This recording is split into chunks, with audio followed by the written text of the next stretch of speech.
In news from the USVI criminal courts, we learn of one man facing multiple charges after allegedly assaulting his ex-girlfriend. Another man was charged with assault over an incident involving a bottle of water. On November 12th, a woman reported to police at the Mariel C. Newton Command that she had been assaulted at work the previous day by her ex-boyfriend. According to her, she was speaking to a customer at around 5 p.m. when Durmet Benjamin entered the bar and made a beeline towards her.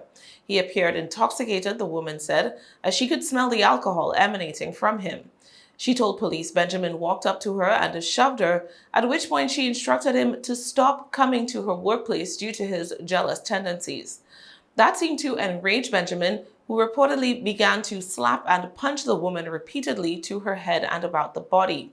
The customer she had been speaking to and another unnamed man both intervened, allowing her to escape Benjamin's assault. She only returned to the bar where she worked once Benjamin had left. Police learned that the woman had a swollen left hand and complained of pain to the right side of her face and her abdomen. She, however, declined medical attention. Later on the same day the woman made her report, police were dispatched to the bar where she worked. She told officers that Benjamin was in the area and described his gray Ford Explorer. Police saw the vehicle in question leaving the front parking area of the shopping center in which the bar was located. The woman told them that it was Benjamin behind the wheel and that he might be trying to evade the VIPD. The Explorer did manage to leave the area, and police left the woman with instructions to call 911 or the officers directly should Benjamin return. Last Saturday, the woman called police to say that Benjamin was at the shopping center where she worked. Officers found him sitting in the SUV parked in the northward-facing parking lot. Benjamin was arrested and charged with simple assault and battery and disturbance of the peace, both as crimes of domestic violence. In court on Monday, a judge ruled that he be allowed to post $1,000 in cash to secure his release. Bail conditions include being banned from leaving the district, being required to visit the probation office every week, and being banned from any form of contact with the complainant. Benjamin is also required to maintain a minimum distance of 50 feet from her at all times and is not allowed to possess a firearm, ammunition, or any dangerous weapon, or to consume alcohol or any controlled substance.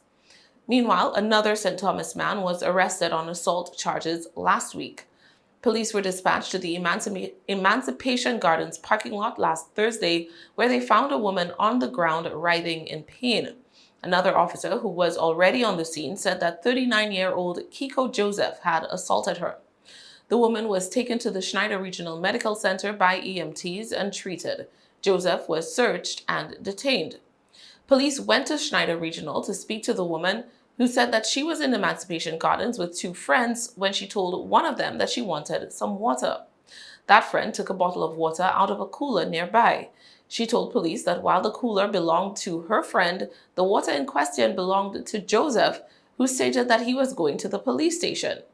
As he walked off in that direction, one of her friends was counting money that had been on top of the cooler. She told police that she gave her friend a dollar bill to give to Joseph to pay for the water that had been taken from the cooler.